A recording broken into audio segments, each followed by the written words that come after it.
Hello, everyone. Welcome inside the Red Earth Production Studios for this edition of YBMcast, powered by Game 7 Baseball, Game7Baseball.com. Sorry about that, but we have some fall ball going on. If you want to play a little extra game, get in, have a tournament around some football, Game 7 Baseball is the place to do it. So check out the available tournaments on the website at Game7Baseball.com. Get yourself signed up. Enjoy the fall.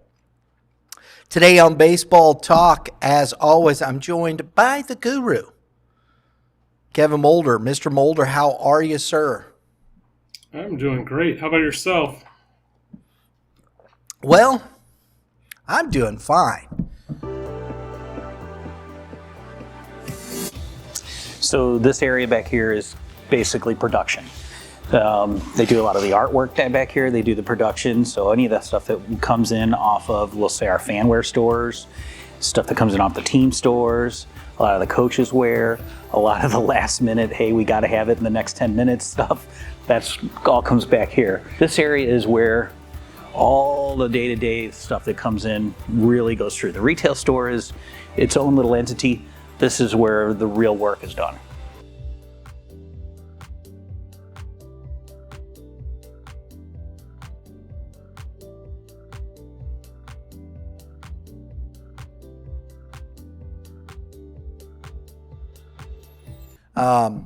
It's September already. Moving right along, isn't it?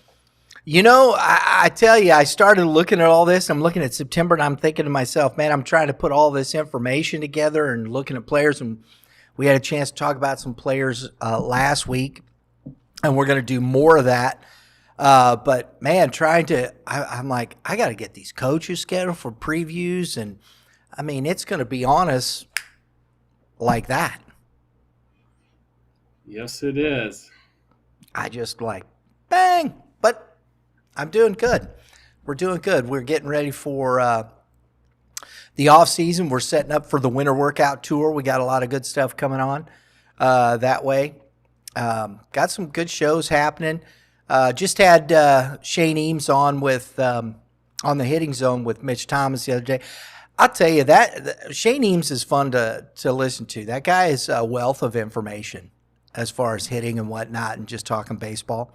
It's fun. I like listening to Shane Eames talk. He's been doing it a long time. Yes, he has.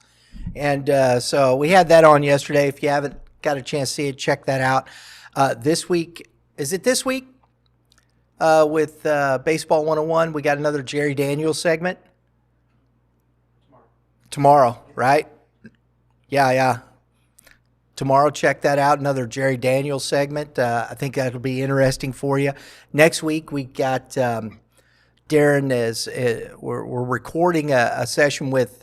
He's going to talk with his son Titus Sissel and his roommate out there, and talk a little bit about their journey so far. Their first year.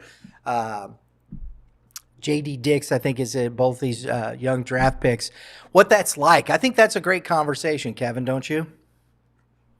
Yeah, that will be fun. Yeah, J.D. Dix, shortstop from Wisconsin. I've covered him a good amount of times over in Kansas City. Good player.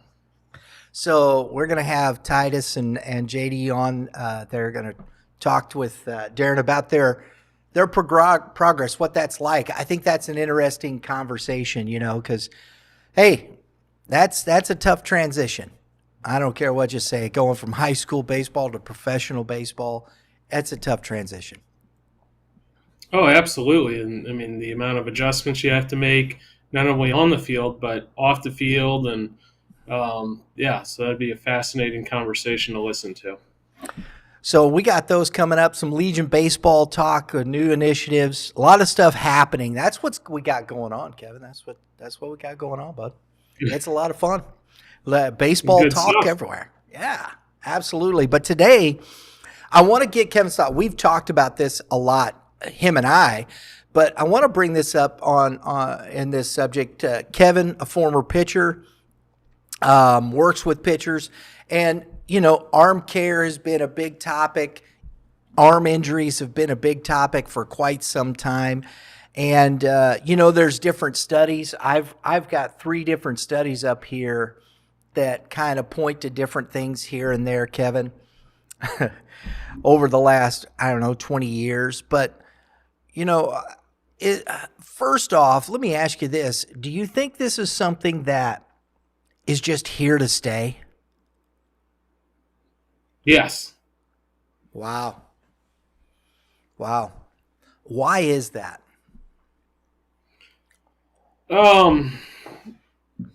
There's a good number of reasons. First, I will say our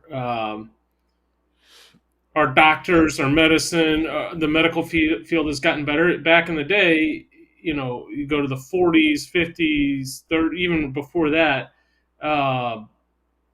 guys were in need of Tommy John. They just didn't know it. You know what I mean? So now things are getting diagnosed, partial tears. People are having Tommy Johns. Before sometimes I would just scar over and people would try to continue on. And again, without even knowing it. So now we're able to image the elbow, the shoulder, whatever it is. So we're always going to know, as long as you go to the doctor, if someone is hurt or in need of a surgery. So that would be number one. So there's only a certain time period. The 70s was when Tommy John first had his surgery, and a great pitcher in his own right. I believe he has 288 wins. Yeah. For my money, he should probably be in the Hall of Fame because, can you tell the story of baseball without him? Maybe sort of, but he's certainly an addition, an interesting footnote or someone you want to read a chapter on because he's had an impact on a lot of people since he was the first one to go through that surgery. Right. And not to mention he pitched for both the storied franchises in the Dodgers and the Yankees. Well, if he's a Dodger, Brian, then we got to put him in. You're Dodgers, right? I'm just saying. Yeah, but he was with the Pinstripes too. He did pitch with the Yankees later in his career as well. So number 2, people are throwing harder now, and there's a variety of reasons for that. It wasn't that long ago, or at least I want to say that. During when I was in high school, and we're talking 20, 25 years ago, the average Major League fastball was about 90 miles per hour. And it has steadily risen over the years. It also used to be a huge deal when there was a high school player throwing 90 miles per hour. Again, going back about 20 to 25 years. If there was a kid throwing 90 miles per hour, I will say specifically in the St. Louis area or in Missouri, that guy was most likely getting drafted and certainly going to be like a high-level Division I prospect. I see 90-mile-per-hour arms all the time now. Right. They're not even necessarily Division I pitchers. So there is significant a significant more amount of players throwing 90 miles per hour, throwing 95 miles per hour. I see high school kids throwing 95, 96, even better than that, which is pretty wild to think about, and how far we've come in a 20-year period or so. It's happened for a number of reasons, and I would say this: the science behind pitching, so people know how to throw hard now. Okay, so we're training it. And then we're also lifting for it and putting on mass. It wasn't that long ago, again, when high school student athletes weren't really lifting weights. Now we are. I think more of it goes back to the technology and the science behind how you throw hard. And there are a lot of really good across this country that have the recipe to build velocity. Now, that's fine, and that's never going to go back. And whether we're talking about a high school kid or a major leaguer, people are throwing harder now, and that's undeniable. Specifically with the young guys, a lot of times we're training kids to throw hard before their body is ready and capable of throwing hard or sustaining the ability to throw hard. They're capable because they are doing it. But there's a difference between when a physically fully developed man is throwing a ball 97 miles per hour consistently and when a 16, 17-year-old, 165-pound kid is doing it. And that's why we're seeing a spike of injuries. I'm not saying it's good, bad, indifferent. Like, if you want to get noticed, if you want to go on and play collegiately, the guys that throw the hardest get those opportunities. If you want to play professional, you have to throw hard. I understand the argument of, hey, what about the guy that can flat pitch? That is great. And if I had my perfect recipe on how to build a pitcher, velocity would come late. But with that being said, no one's drafting guys that throw in the low to mid 80s. No one's really drafting guys that throw in the upper 80s, honestly. So if you want to have the opportunity, you have to throw hard. Now, obviously, you could point to guys that are in the big leagues that can really pitch, like Wainwright at the end of the career, Greg Maddux at the end of the career, Jamie Moyer. But those guys at one point did throw hard, got their ticket in the door, and then were great at getting outs. They were out-getters, and so they were able to stay. But they don't get in the door by being a 87-mile-per-hour right-hander with a pretty good curveball. That doesn't get you in the door.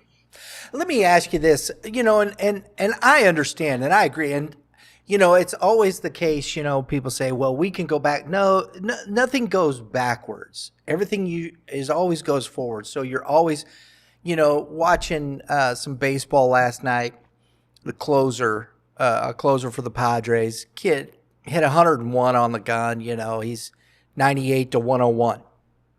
And he's going out max velocity, bing, bing, bing, done. Bye, see you later. And we're not going backwards from that. That ain't going to happen because it's just flat out hard to hit 101 miles an hour.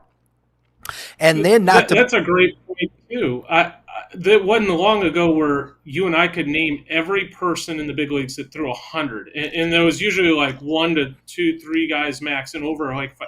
Now I don't even know all these guys that throw 100. Like you turn on a TV and some random guys throwing 101.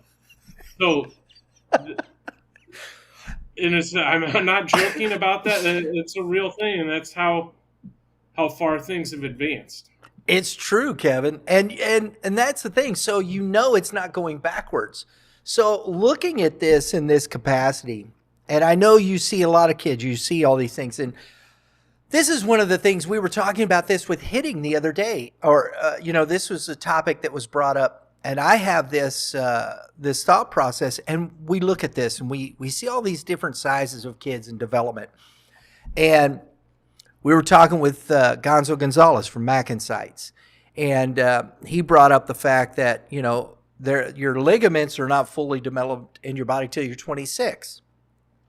Well, nobody's waiting, and then you look at that and you think to yourself, well, a lot of these guys pitching in the major leagues, a lot of them are getting there about 23 to 25 years old in that respect, right?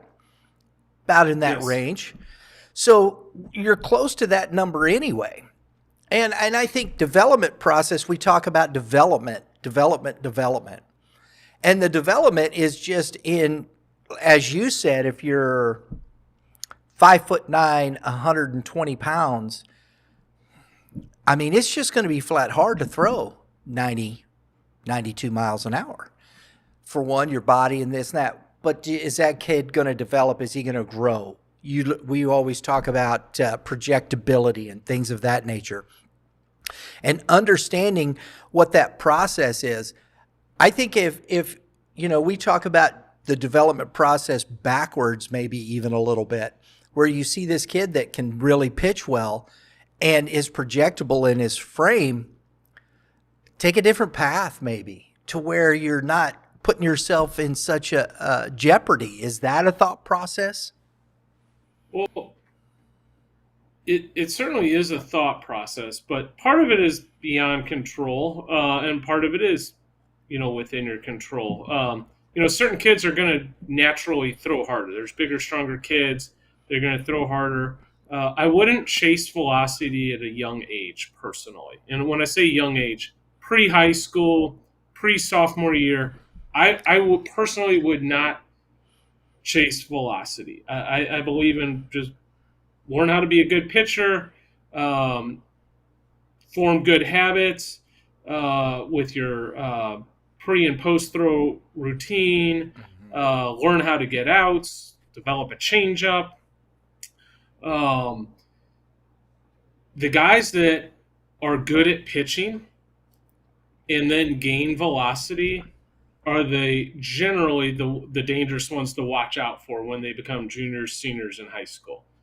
There are plenty of kids, I see these guys too, that have thrown hard, and this isn't a knock. This isn't their fault. Like, some kids are just going to naturally throw hard, and they rely on their velocity to carry them through because that will work. You dominate 6th, 7th, 8th, 9th grade because you throw significantly harder than everyone else.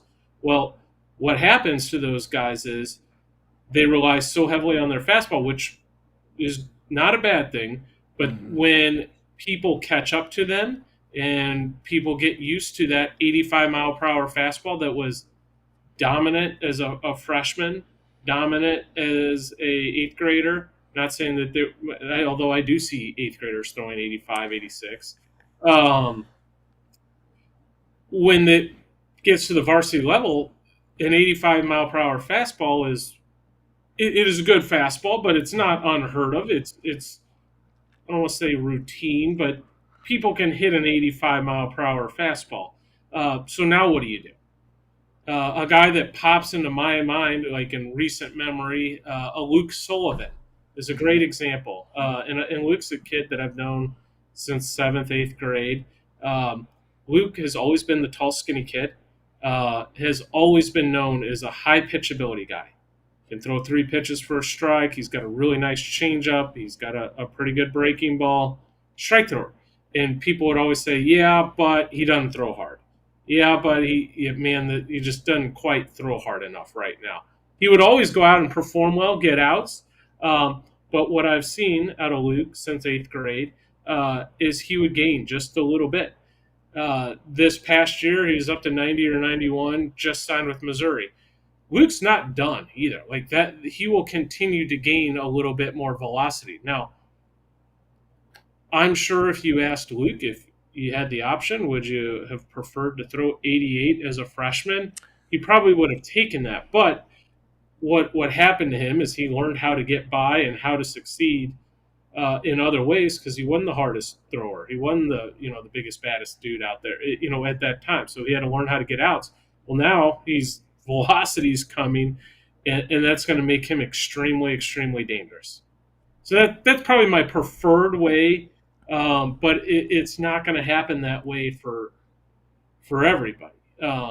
No, and I think that's the biggest thing. I think we get caught up in I got to go get bigger, stronger, faster, right now. Your body. But I don't think we're looking at body types enough to not everybody is the same. Not everybody is 6'3" and is going to grow a little bit more into their body and things of that nature. That's not everybody. And that's what I think we've done to some degree with this, Kevin, is we lumped everybody in. You got to throw 90 right now.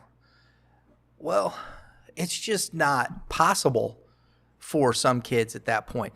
And we've seen it to where, you got guys that go, I was watching a ball game the other day and there was a guy pitching and I don't even remember the team, but I just remember the story. And they said, he wasn't the guy in his high school. He just kind of was, pretty average. He got to college, started picking up, doing bing, bang, boom. And all of a sudden now he's pitching in the major leagues. Now, does that happen all the time? That? But getting to the major leagues is a whole different story, right? So that part. But yet, here's a guy that wasn't a dude like that. I think, those are the kids that, some guys just develop later than others physically, the physical tools and the things like that. Are we paying enough attention to that? That's a great point, and I don't know that guy's name, but he's from South Dakota. You're talking about one of the Los Angeles Dodgers. Yeah, so that's a good story, and I wish I remembered his name, but that dude's from South Dakota, and he wasn't even sure he was going to play college baseball. And his high school coach told him, like, hey, you're too good not to.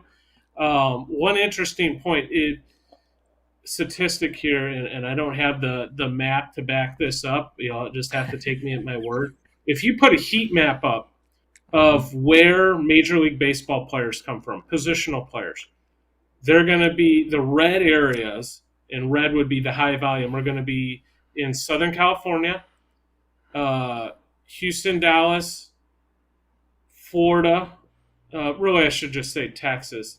And then, there are certain areas that, like St. Louis, honestly has a higher volume than other areas.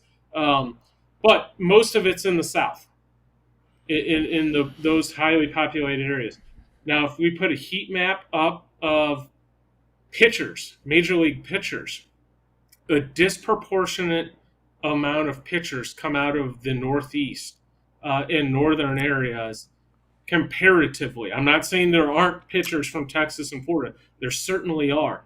But the reason there's a higher percentage of pitchers that come out of the North than the South is because they're underdeveloped.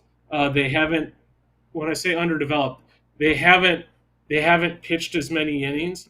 They're fresher arms, and their development is often going to come between 18 and 24 years old, where the Southern kids that play from, let's call it, February through November, that kid is already way more polished and developed, probably throwing breaking balls earlier, probably throwing more, logging more innings, more pitches, etc., at a much younger age. So what you're going to get is a much better product at a young age.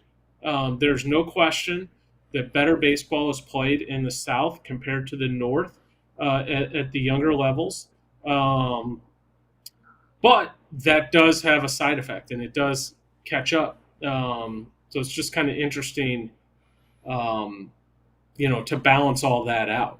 Right. That's why I'm a huge proponent of, play multiple sports. Now, I'm talking about kids before high school, and I think multiple sports in high school is good too. Mm-hmm. But, if I'm sitting here talking to parents, make sure your kid goes and plays, I don't care what. Just don't let them play baseball year round. They should play another sport. There is cross training and valuable lessons, whether it's basketball or, even a sport like soccer.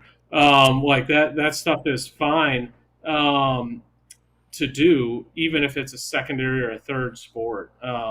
That's going to help you in basically just getting away from baseball. It's kind of like we were talking last week. You had Jordan Martin.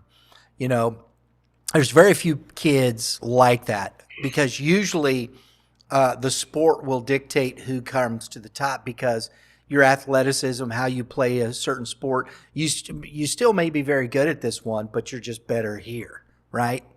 Yeah. So 100%. And so those, but just small things, like things that you learn in basketball, like how to make a cut, how to make a sharp cut, like that. That's going to help you possibly in plays in the outfield, or how to take the right angle on a ground ball. Like that stuff will pay dividends on the baseball field as well. Yeah. Now, just in the arm in general, we all know that throwing overhand, everybody, we know this, it's just not a natural movement for the shoulder and the torque on the elbow, correct?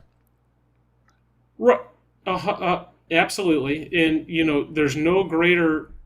You look to the sport of softball. Mm-hmm. You look at these girls, and they're very talented, and a lot of them throw very, very hard. Um, so you want to talk about a challenge. Those girls are throwing from like 40 to 43 feet, and they're throwing, in the 60s, maybe approaching 70 miles per hour. That ball really gets on you. But those girls can pitch 3 games in a day or back-to-back days. So it's a much more natural movement, and you don't hear about softball pitchers having Tommy John. So we talk about these things, it's the UCL, you have your labrum rotator cuff, those types of things. What are the things that we talk about, as far as overusage, exercise, we talk about arm care and everybody's got, different ideas and things of that nature.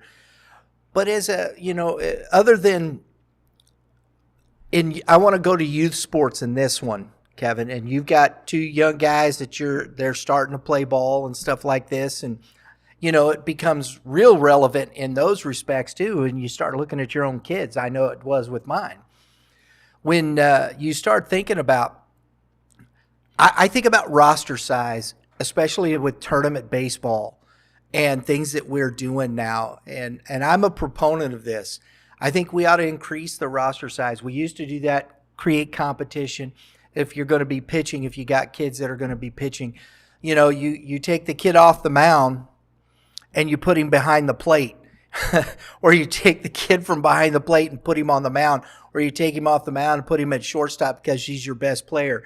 I see this all the time. How do we overcome this part of it? I think a lot of this falls on the responsibility of the parents and the youth coaches. Extremely difficult to police for the high school level. There are rules within tournaments, pitch counts, and how often you can pitch, etc. But at the very youth levels, that gets near impossible to police and track. So it takes, hopefully they're with coaches that have some common sense and a good approach and don't put it at all costs at the front. Because that's the easy thing to do is, and I've seen this already and certainly heard the stories. You get the one pitcher and he's going to throw 4 of the 4 tournament games. He's going to, and there might be an inning max. And a lot of them there is like, hey, you can throw 3 innings or 4 innings or whatever. And they'll trot that kid out there for the maximum amount of innings each game. Well, you're doing that kid a tremendous disservice. Although you might win that championship that weekend, and get to have that trophy and keep that in your house. And, what a wonderful reward that is. But that comes at a cost of the player's long-term development, and you're putting him at a major risk. I do remember this. My arm never hurt until I got to high school. So, there is some level of, if you're an 8-year-old, a 9-year-old, 10-year-old, I'm not saying you can't pitch a couple innings and then go play shortstop. But there is, a common sense approach to things, especially as they get a little older, is, have them play some outfield, have them play first base. Don't start them, don't have them throw 3 to 4 innings back-to-back days. That is not setting them up for long-term success. It is such a fine line as an inexact science. There's a difference between throwing and high-stress throws. I will talk out both sides of my mouth a little bit here. The hardest throwers I've ever been around, the guys that have got up to 100 miles per hour, mid-90s, upper 90s, they threw all the time. They did throw all the time, but they didn't pitch all the time, if that makes sense. That makes sense, because I agree. I think, you can say it because you put yourself in max stress situations with the bases loaded in this situation, the adrenaline, the different things. It's one thing to get up on the mound and throw a bullpen. It's another thing to be in the bottom of the 7th inning when you got a 1-run lead and your bases are loaded with 1 out. That's a whole different scenario. It absolutely is. There's stressful throws and there's non-stressful throws, and there's difference between playing catch and fielding ground balls and throwing them across the infield than doing pull downs or pitching in live competition. As we're talking, and this is what I think, when we talk about rosters and things of that nature, and I think this is where club baseball we have to address these things. And I know it's easy, and parents, you're paying, and I think we have to get away from this idea of paying to play. You shouldn't pay for playing. You should be paying for the development process. And the play is a product or a consequence or a result or a benefit of your development. And it should be based on that, meritocracy. Sport is a meritocracy. The best players play. And, if you're on the bottom of the bench on this team here and you're not quite developing as well as some of the others, maybe you fit in with a different team at a different level as your development goes. And I don't think we're addressing some of those questions, Kevin. Yeah, that's a tough one. I agree. Everyone likes to win. Sure. Organizations certainly like to win because it looks good when they beat the other organization. Look, we have the top organization, et cetera, et cetera. But you just have to be able to look at it from a broader picture and put development ahead of winning baseball games. Everyone wants to win. There is a right mix. Certainly you want to win baseball games. Anytime we're competing, you want to win. But you can't do it at all cost. There is a point in time for that. And I would say that starts probably in collegiate baseball. Yes. And even there, they don't win at all costs. Those starting pitchers throw once a week. In general, those kids won't throw more than 105, 110 pitches in a game. And oftentimes it'll be less than 100. Now, yeah, will there be a super regional game or a regional game when a kid goes out and throws 132 pitches? Yes, you'll see that a couple times a year. But I would say that those coaches have managed that player's workload. They generally have physical. It's just a different athlete dealing with a 21-year-old man that is trained for that. And even then, they get some blowback and from pro ball. I'm not saying that's right or wrong. I'm just saying, So to me, that's where it starts. I think Misha has done a pretty good job with how they have put in the pitch count rules. So I think at the high school level, our coaches are doing a really good job of managing workloads, and they have, you throw a certain amount of pitches, you can't pitch for a certain amount of days.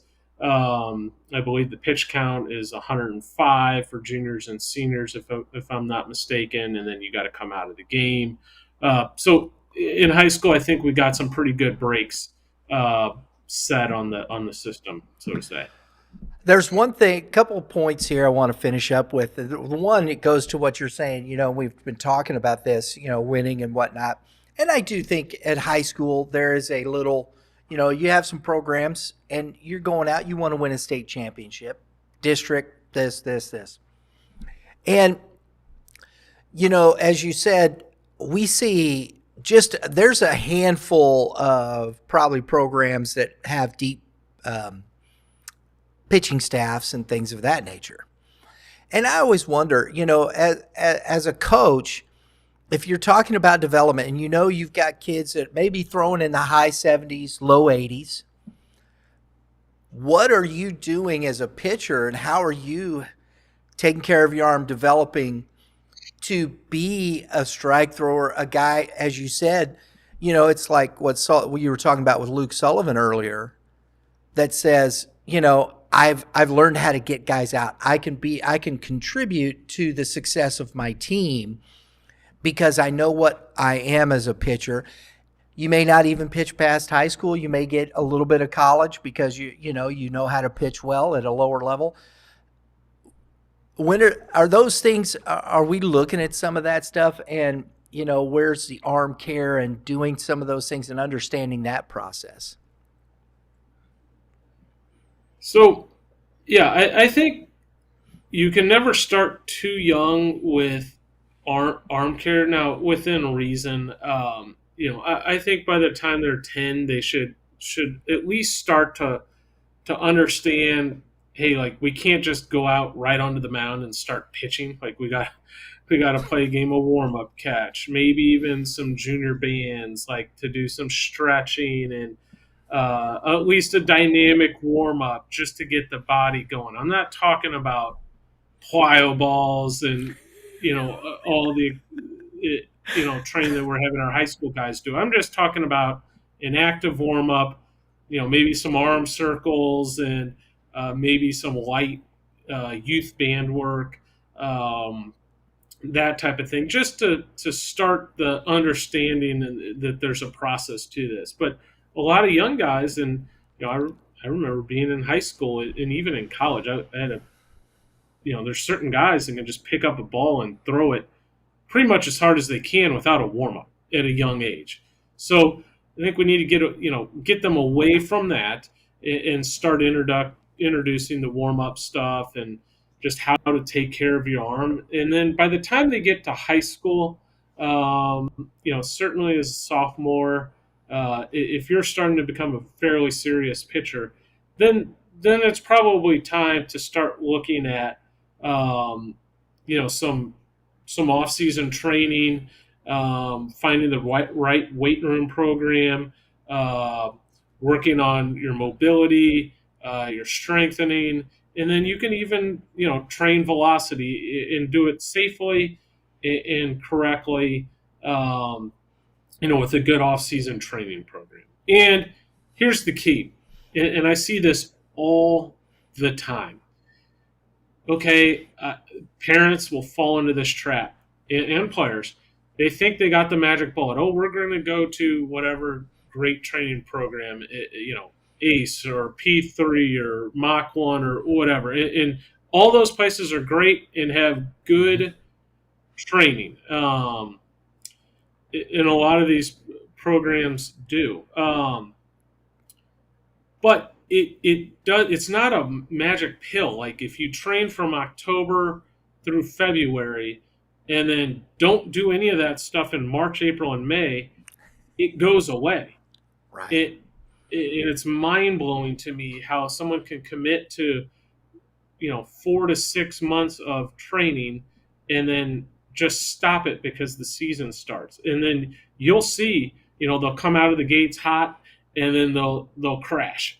It's like, well, you didn't continue to lift weights, you didn't continue to do your training. It's not a magic bullet where it just stays with you forever. So it never stops, quite honestly, if you want to be, at the top of your level, whatever your level is. I almost hate to bring this particular pitcher up from history, but because I think he was kind of a freak of nature. But his work ethic and what you're talking about was still probably unmatched. And, that's Nolan Ryan. Never too many injuries and whatnot, but if you've watched anything about him, he would get off the mound and that night he's in the weight room after every time. He was a freak of nature, but you can't pitch well into your 40s if you're not a workaholic. It's kind of like the Tom Brady thing. Like what he did was not normal. Right. Yes, sure, Nolan Ryan, super talented. You can make a lot of arguments. Tom Brady was not that he had to earn everything. 6th rounder, so. his work ethic got him to where he was. He was not like the super freak. But yeah, guys get so committed to their their work habits, and it is able to extend their careers. And so when you're talking about these things, I think it's very interesting. And I see this, and this is, I think, goes to, I don't know how you create this. I think this becomes each of individual, and I think their ability to really train their mind and whatnot. But you see a lot of these kids, they show up and they go through the motions of the plyo balls, and you can kind of watch the body language of the players that are serious about that stuff, and the ones that just go through the motions of it. 100%. And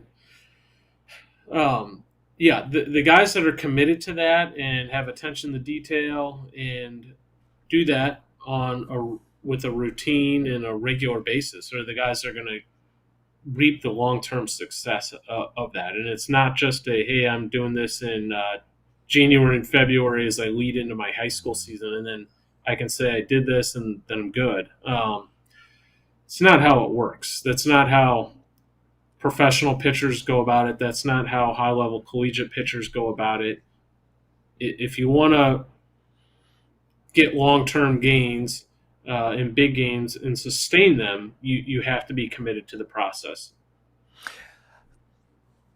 So to finish this here today, Kevin, is there a specific, we talk about the arms and whatnot, and I think, arm care and all that, but I look at a very holistic thought process when it comes to your body.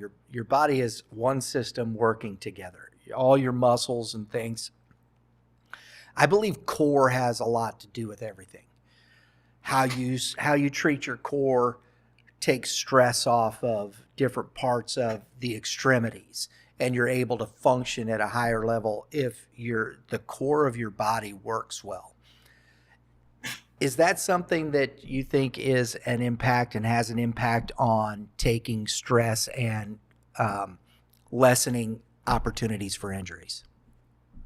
Absolutely. Everything starts with your core. No matter what activity, whether it's swinging a baseball bat, throwing a football, shooting a basketball, pitching, etc., the core is going to have a huge impact on what you're doing there. So specific to, baseball, to pitching especially, where would you start? Where does the kid start in those respects? Where to give somebody, as far as core, what, hips, legs, what is it the whole thing? Where do you start? That is too broad of a question. Like, there's nowhere.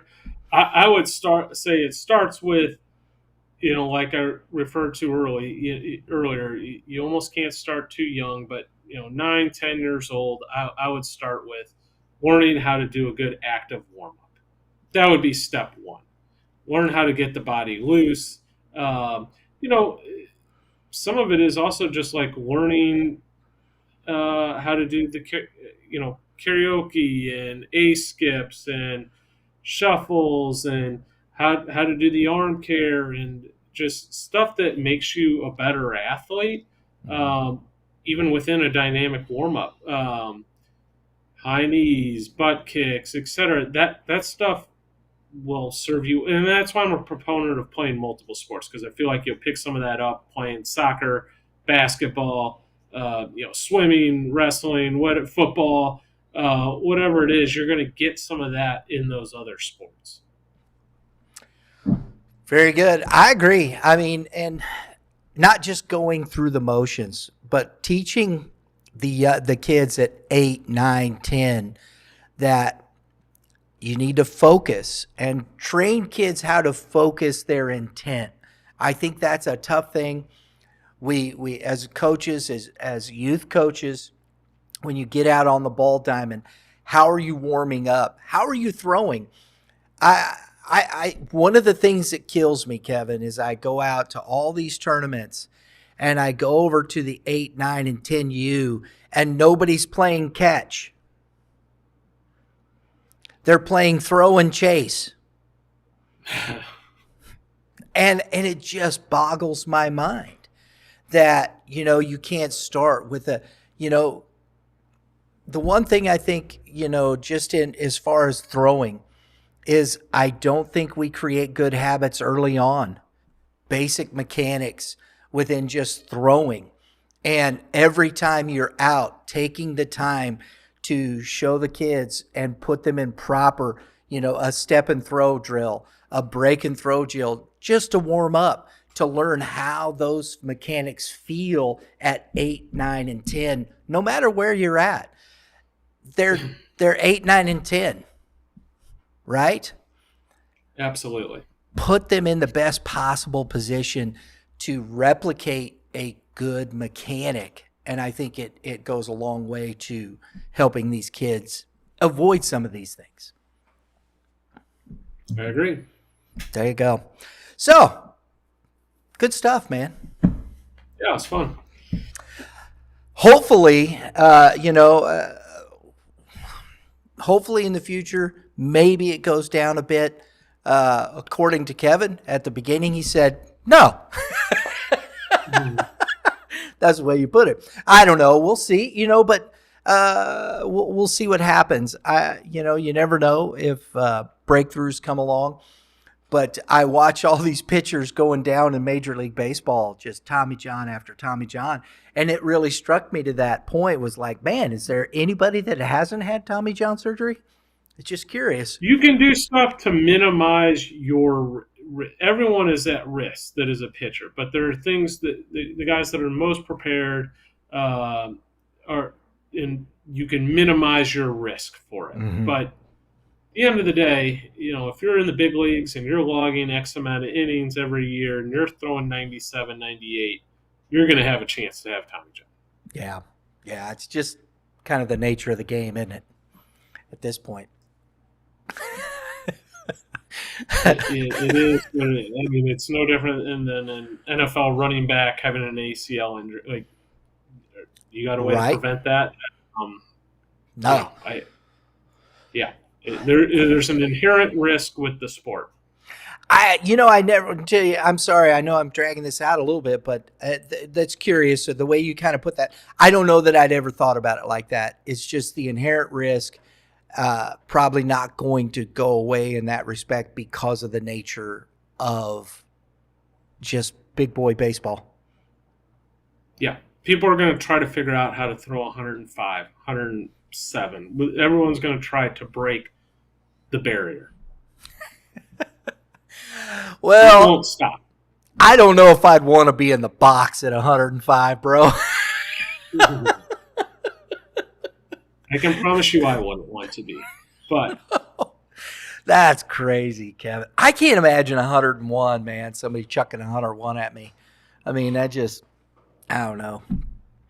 And you don't know where it's going. Right. So, hey, folks, if you want to follow Kevin, what you got coming up? Big PBR events? What's going on, bud? We had the St. Louis Fall ID October 8th, and that kind of concludes our fall from a prep baseball event standpoint. We have some scout days coming up, but practicing what we preach. We wrap it up in the fall and then get to off-season training. Mid-October on, that's for start getting ready for next year. Get in the weight room, go play basketball, whatever. Give the arm a break, and we'll see you guys next year type thing. We should do that next week. Make sure you tune in next week because I want to do that. I think that's a great point, Kevin, you bring up because, all the numbers have been compiled, right? How do you take those numbers and put them to use? Where do you put them into the way? How do you use the information and the data that you've been given? That's what it's for. Yeah, that's what it's for. So we'll jump into that. I think that's a great opportunity because, heck, I've seen a lot of athletes out there. What are your numbers? I don't know. Then why'd you do it? It's got to be useful. if you're doing it, utilize the information and the data that's available to you, and go get bigger, go get stronger, go get faster, and get better. That's what it's for. That's right. So there you go. Outstanding. Folks, thanks for tuning in. Remember, check out the shows, Baseball 101. We got the Baseball Moms coming up next Monday night, Monday afternoon. Legion Baseball Talk, a lot of great initiatives going on with Legion Baseball, some new stuff coming up. We'll have Tom Rhodes back this week to finish up with some of that stuff. A lot of baseball happening around this state. We're here. We hope to bring you the most comprehensive baseball talk around. That's our goal. We want to share that with you. So make sure you hit that subscribe button, hit the dinger next to it, get your notifications. And everybody, thanks for tuning in. Have a great day in the Lord. All you pitchers, Kevin. Keep throwing strikes. Hitters, hit them where they ain't. We'll see y'all next time.